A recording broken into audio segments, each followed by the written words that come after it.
រឿងមេទ័ពខាងសៀមបានកំងមឈូសសម្រាប់ដាក់សាកសមកងទ័ព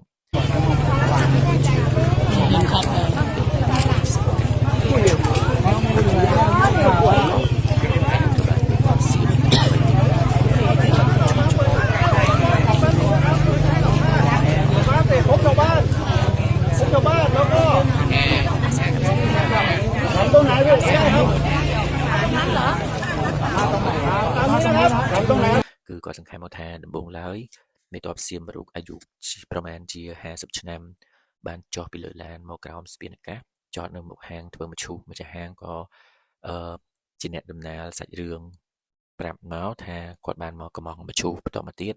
មឈូសដែលលោកត្រូវការហ្នឹងគឺខាងមេទ័ពសៀមត្រូវការហ្នឹងគឺចំនួន200មឈូសមេទ័ពថាការកំងចំនួនដ៏ច្រើននោះគឺទុកសម្រាប់ត្រៀមដាក់សាកសពទាហានរបស់ខ្លួនដែលទៅព្រំដែនវាយជាមួយទ័ពខ្មែរ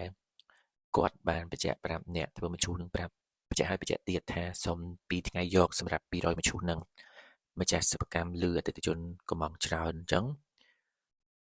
គឺគាត់ត្រូវការដាក់ខ្មោច200នាក់អញ្ចឹងគាត់អរណាស់ដែលយល់ថាមេទ័ពសៀមជាមួយមឈូសយកទៅដូចសពរដមានន័យថាមេទ័ពសៀមនឹងតែងតែកំងមឈូសនៅកន្លែងគាត់យកទៅដាក់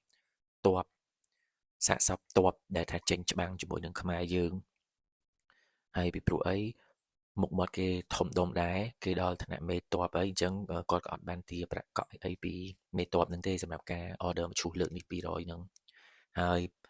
ព្រឹត្តិការណ៍ប្រមូលកម្មករប្រុសៗធ្វើមឈូសហ្នឹងបានកើតមានឡើងដល់ពេលអញ្ចឹងហាងមឈូសធ្វើមឈូសទាំងថ្ងៃទាំងយប់ដើម្បីឲ្យទាន់ការកំងរបស់ភ្ញៀវចំនួន200មឈូសហ្នឹងគឺ2ថ្ងៃ2យប់ចេញមកជាមឈូសដ៏ស្រស់ស្អាតដូចរូបភាពនេះអញ្ចឹងគឺថ្មីស្លាងឃើញហើយចង់ងាប់ឃើញហើយចង់ងាប់ហ្មងអាហ្នឹងពួកខាងសៀមពួកខាងហ្នឹងវាចម្លែកវាឃើញមឈូសអញ្ចឹងវាចង់ងាប់ក៏ប៉ុន្តែអកុសលដល់ថ្ងៃកំណត់ក្រោយបរិយាកាសស្ងប់ស្ងាត់ក្អែកទុំលើខ្សែភ្លើងក្រោមផ្សែងសូរ្យាបន្លឺឡើងខ្វាក់ទឹកមុខគ្រប់គ្នាឈរច្រត់ឆ្ងល់មើលយូរហើយនៅតែអត់ទាន់ឃើញមាននរណាមកយកមឈូសនឹងទៀតហើយខលក៏អត់ចូល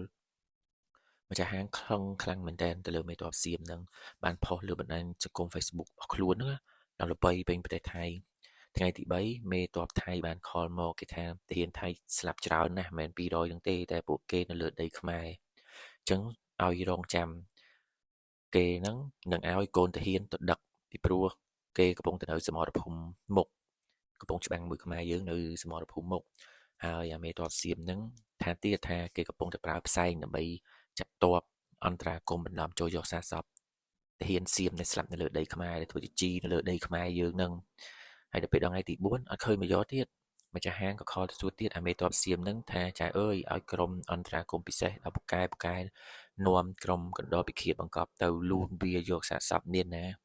ឡូវហ្នឹងខ្មែរបាញ់ងាប់ទាំងអស់អាកណ្ដោពិឃាតអន្តរាគមន៍ពិសេសអីហ្នឹងក៏ងាប់ទៀតហើយក្នុងពេលហ្នឹងដែរក៏មេទ័ពសៀមហ្នឹងក៏បាននិយាយដែរថាកងទ័ពខ្មែរយើងពិតជាខ្លាំងក្លាមែនទែនដែលបាញ់ប្រហារមកលើទ័ពសៀមស្លាប់រៀលហ្មងទៅស្លាប់ឡើងពីសពេញដីខ្មែរយើងដោយសារវានឹងចូលមកក្នុងទឹកដីខ្មែរយើងវាចូលមកឈ្លានពានទឹកដីខ្មែរយើងអញ្ចឹងយើងបាញ់ចោលការពារខ្លួននៅផ្ទះហើយមេទ័ពសៀមក៏បានថាទៀតចែកកំរំខ្ញុំនាំយករថក្រោះចូលទៅហើយលើកនេះធានាថាបានសម្រេចវាអួតទៅខាងអ្នកលក់មឈូសនឹងទៀតណាថាវាយករថក្រោះចូលមកខាងដីខ្មែរដើម្បីមកយកខ្មោចទាហានសៀមវាក្រុមការងារដែលធ្វើមឈូសចាំយកលុយឈ្នួលមានការធុញថប់និងលេះដោះសារមែនទែនតែអ្នកធ្វើមឈូសសន្យាថានឹងជួយពួកគេនៅថ្ងៃស្អែកដឹងតែបានហើយលើកនេះមេទ័ពសៀមចូលយកផ្ទាល់មានន័យថាមេទ័ពនេះវាចូលយកផ្ទាល់ពេលព្រឹកព្រលឹមឡើងប្រពន្ធមេទ័ពខលមកហាងគ្រប់គ្នារងចាំលុយងើបព្រុសប្រាក់រត់មកផ្ដុំក្បាលគ្នាដើម្បីផ្ទៀងស្ដាប់ប្រពន្ធមេទ័ពសៀមនឹងនិយាយណាហើយពេលនិយាយហ្នឹងក៏បើក speaker ដែរមានណាប្រពន្ធមេទ័ពសៀមនឹងនិយាយថាឥឡូវហ្នឹងប្តីវាហ្នឹងត្រូវធានខ្មែរយើងបាញ់ងាប់ខានចាស់ហ្មងអញ្ចឹងគាត់និយាយអញ្ចឹងហើយប្រពន្ធមេទ័ពសៀមហ្នឹងយំហ៊ូយកហ្មងអញ្ចឹងបើសរុបទៅអ្នកធ្វើមឈូសហ្នឹងធ្វើខ្វះគេមួយអីពីព្រោះអីសរុបទាំងអស់មិនមែន200ទេមឈូសគឺ201មឈូសអាហ្នឹងគ្រាន់តែចំនួនតួលេខដែលបានត្រួសទេណាបើជាក់ស្ដែងវិញអាសិប្បកម្មធ្វើមឈូសហ្នឹងធ្វើ